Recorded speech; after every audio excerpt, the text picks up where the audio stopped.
Kindrana le tanany mba hoe hoana tondromolotra sy fitaka ny setrinya tambitamby reny zary zava-pona satria izy kay tsy tokana fa manan'olo tina tiako aloza raha mba hoe mangala toerana fa io nge tsy tambarana fa de ho anazy rery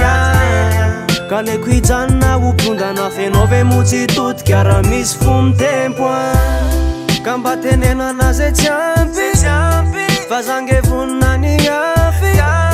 raha sanatrinareo misaraka za menatra manantona fa mbola misy fa zange hoatsy anozona le fiarahanareo ny any sisa aza atao de hoe ny manadino anao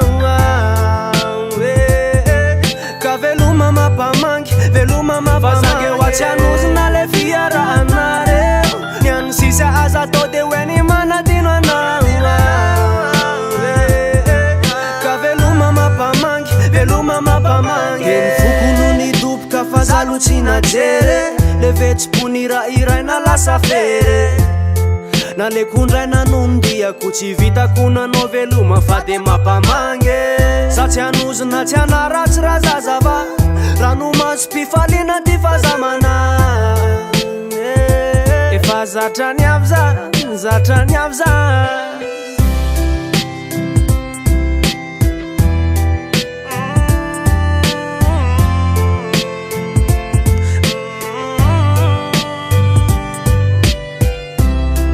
mba tenena anazy tsy ampy fa zange vonina ny afy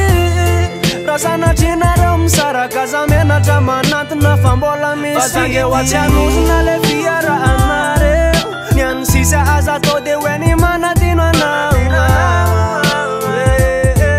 ka veloma mampamangy veloma fa zange hoatsy anozona le fiarahanareo